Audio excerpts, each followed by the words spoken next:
Le monde n'obéit plus aux règles. En 2026, l'ordre international ne s'est pas effondré. Il a été remplacé. Officiellement, les traités sont toujours là, les alliances aussi. Mais dans la réalité, ils ne protègent plus personne. Voici la contradiction centrale. Plus les dirigeants parlent de stabilité, plus le système devient instable. Plus ils parlent de coopération, plus chaque relation devient une négociation brutale. Tout est désormais conditionnel.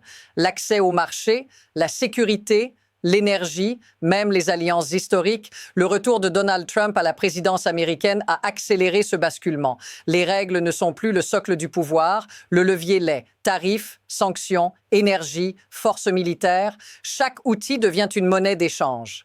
Et lorsque la protection devient transactionnelle, ceux qui ne peuvent pas payer deviennent vulnérables. Vous aussi, pas abstraitement, concrètement. Parce que lorsque les garanties disparaissent au sommet, le choc descend toujours. Vers les chaînes d'approvisionnement, vers l'inflation, vers l'emploi, vers votre quotidien. Mais voici le détail que presque personne n'affronte.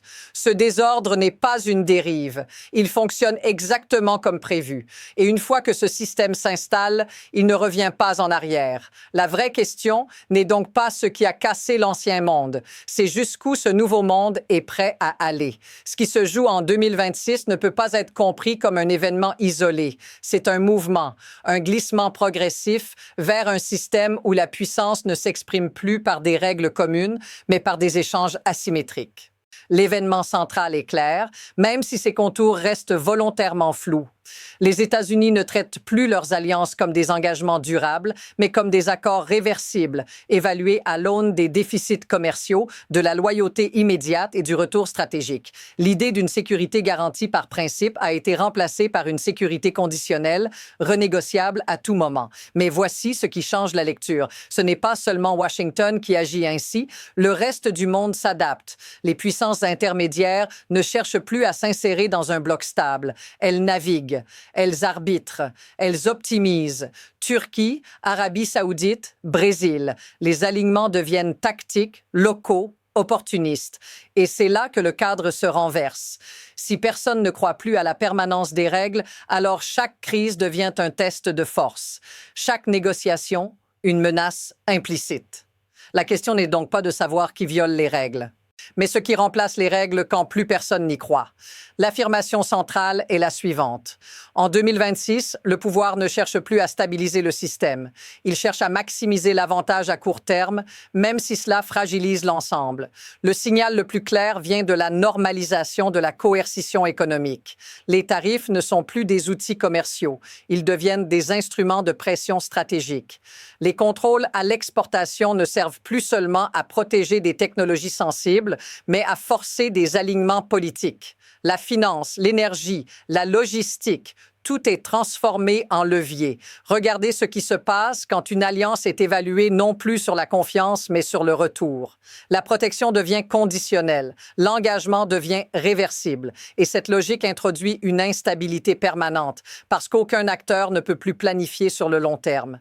Mais voici le détail qui mérite votre attention. Ce système ne punit pas uniquement les adversaires. Il met aussi sous pression les alliés. Lorsqu'une garantie dépend d'un calcul instantané, elle cesse d'être une garantie. Elle devient une variable. Et maintenant, observez ce qui manque. Il n'y a aucun mécanisme clair pour désamorcer cette dynamique. Aucun garde-fou. Aucun arbitre crédible. Les institutions existent encore sur le papier, mais elles n'ont plus le pouvoir d'imposer des limites. C'est à ce moment précis que le risque change de nature. Ce n'est plus le conflit qui inquiète. C'est l'absence de frein quand il commence. À partir de là, la mécanique s'emballe.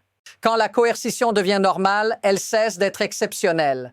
En 2026, des comportements qui auraient provoqué une crise diplomatique majeure il y a 10 ans sont désormais intégrés comme des options standards.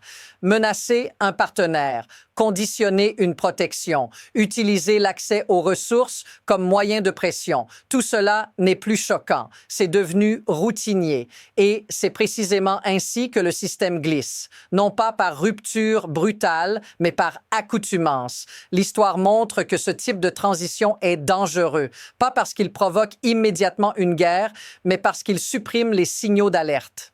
Quand tout est déjà une escalade, plus rien ne semble franchir de ligne rouge. Ce qui se passe aujourd'hui rappelle les périodes où les sphères d'influence primaient sur le droit, quand la force définissait les frontières, quand la sécurité dépendait de la proximité avec le centre du pouvoir. La différence, c'est la vitesse.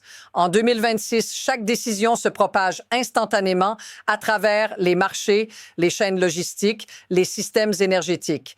Et voici le point critique. Plus cette logique se normalise, plus elle crée des incitations à tester les limites, à pousser un peu plus loin, à voir jusqu'où l'autre cède. C'est ainsi que l'escalade cesse d'être un accident. Elle devient une stratégie. La preuve la plus troublante apparaît quand on compare le discours aux actes. Officiellement, l'objectif affiché est la stabilité, sécuriser les ressources, réduire les risques. Mais sur le terrain, les décisions produisent l'effet inverse.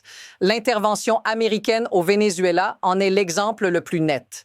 Présentée comme une opération de sécurisation et de transition, elle a laissé intactes les structures militaires tout en plaçant le pays dans une zone grise juridique. Résultat immédiat, blocage maritime, retrait des partenaires, chute de la production énergétique. L'offre censée rassurer les marchés devient une source supplémentaire de tension. Maintenant, regardez le contraste. Le même discours de sécurité est utilisé pour justifier des pressions sur des alliés. Le cas du Groenland est révélateur. La question n'est pas territoriale au sens classique. Elle est stratégique. Accès aux minerais critiques, contrôle de l'Arctique, profondeur géopolitique. Et pour obtenir ces leviers, la menace tarifaire devient un outil acceptable, même contre des partenaires historiques. Voici la ligne qui change définitivement la lecture. Dans ce système, il n'y a plus de différence claire entre alliés et cibles potentielles. Il n'y a que des acteurs plus ou moins utiles à un moment donné. Et c'est là que le danger s'installe.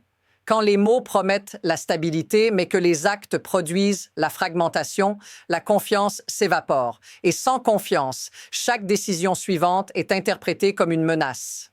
À ce stade, le système ne cherche plus l'équilibre. Il teste sa propre résistance. Tout s'accélère quand plusieurs crises se superposent. Pendant que l'ordre diplomatique se fragmente, les marchés de l'énergie entrent dans une zone de tension permanente. Officiellement, l'offre mondiale semble suffisante, mais dans la réalité, chaque choc géopolitique ajoute une couche de risque. Les prévisions divergent. Les acteurs ne se fient plus aux chiffres, mais aux gros titres. Une menace dans le Golfe, une perturbation en mer Rouge, une décision politique imprévisible. Et les prix réagissent avant même que les barils disparaissent. En parallèle, les routes du commerce mondial se grippent. Les détroits stratégiques deviennent des points de pression. Les assureurs augmentent leurs primes. Les armateurs allongent leurs trajets. Les délais explosent. Ce qui devait être temporaire devient structurel. Ajoutez à cela la guerre d'attrition en Europe qui consume des ressources industrielles à un rythme inédit. Les stocks s'épuisent, les budgets se tendent, les lignes rouges deviennent floues. Chaque crise prise seule est gérable, mais ensemble, elle crée une perte de contrôle. Et la question devient impossible à éviter. Que se passe-t-il si cela continue? À ce stade, l'impact cesse d'être abstrait. Parce que lorsque les chaînes logistiques se rallongent, lorsque l'énergie devient imprévisible, lorsque les garanties disparaissent, ce ne sont pas les sommets diplomatiques qui encaissent le choc. C'est vous. Les prix qui montent sans explication claire. Les pénuries qui apparaissent sans avertissement. Les décisions prises loin de vous, mais qui redéfinissent votre quotidien. Ce système crée une fatigue silencieuse. Les entreprises hésitent à investir. Les emplois deviennent plus précaires. Les gouvernements parlent de résilience pendant que les ménages absorbent l'instabilité. Et plus l'incertitude dure, plus elle devient une norme psychologique. On s'adapte. On réduit, on anticipe le pire sans même s'en rendre compte. Mais voici ce qui rend la situation plus lourde encore.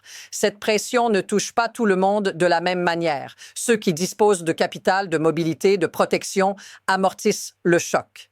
Les autres encaissent de plein fouet, lentement, régulièrement. Sans drame spectaculaire, mais avec une érosion constante. Et c'est ainsi que la géopolitique descend dans la vie réelle. Non pas comme un événement, mais comme un environnement. Si cette sensation vous est familière, dites-le dans les commentaires. Car ce que vous ressentez n'est pas individuel, c'est systémique. Ce qui permet à ce système de fonctionner, ce n'est pas le chaos, c'est l'incitation. Dans un monde où les règles ne protègent plus, chaque acteur apprend à survivre autrement.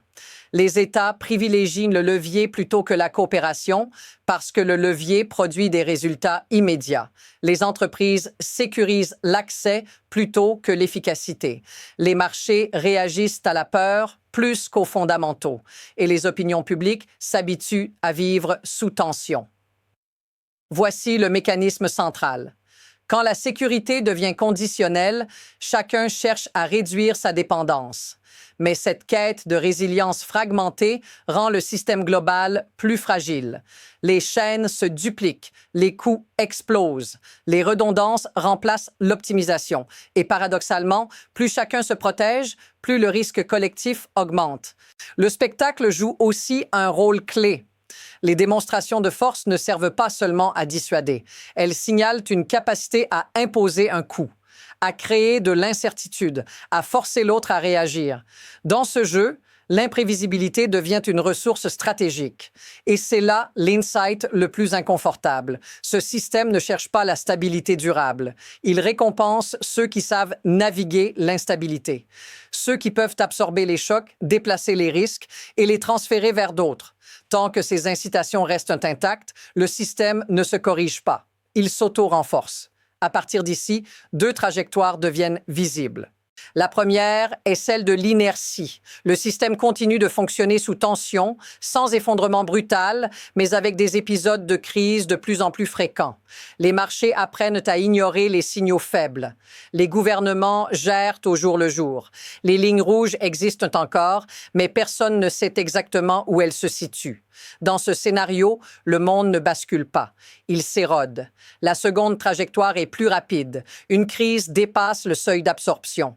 Une rupture physique, une fermeture de détroit, une escalade mal calculée, et tout ce qui semblait gérable devient soudain systémique. Les interdépendances, longtemps vues comme une force, se transforment en vecteurs de contagion. Ce qui rend ce moment dangereux, c'est l'absence de freins crédibles. Les institutions sont trop faibles pour imposer une désescalade. Les alliances sont trop conditionnelles pour garantir une réponse coordonnée. Et les acteurs clés testent déjà les limites, non pas par idéologie, mais par opportunisme. Voici ce qui doit retenir votre attention. Les décisions qui comptent le plus ne sont pas encore publiques. Elles se forment maintenant, dans l'ombre, sous la pression de ce nouvel environnement. La prochaine séquence n'est pas écrite, mais elle est déjà en mouvement. Il y a une idée à retenir, une seule, qui recadre toute cette histoire. Ce que nous vivons n'est pas une crise passagère, c'est un changement de système. Quand le monde fonctionnait avec des règles, l'instabilité était une exception. Dans un monde fondé sur le levier, l'instabilité devient le carburant. Elle crée des opportunités, elle redistribue le pouvoir, elle récompense ceux qui peuvent agir vite et absorber le choc. La grande illusion, c'est de croire que tout cela finira par se calmer. Ce système ne cherche pas l'équilibre, il cherche l'avantage. Et tant que cet avantage existe, la pression reste permanente, invisible parfois, brutale à d'autres moments. En 2026, la vraie fracture n'est pas entre l'Est et l'Ouest. Elle est entre ceux qui comprennent ce nouveau jeu et ceux qui continuent à raisonner comme avant. C'est cette incompréhension qui coûte le plus cher, et ce n'est que la surface. Derrière ce tableau se cache une couche encore plus profonde, plus silencieuse, que très peu de gens regardent vraiment.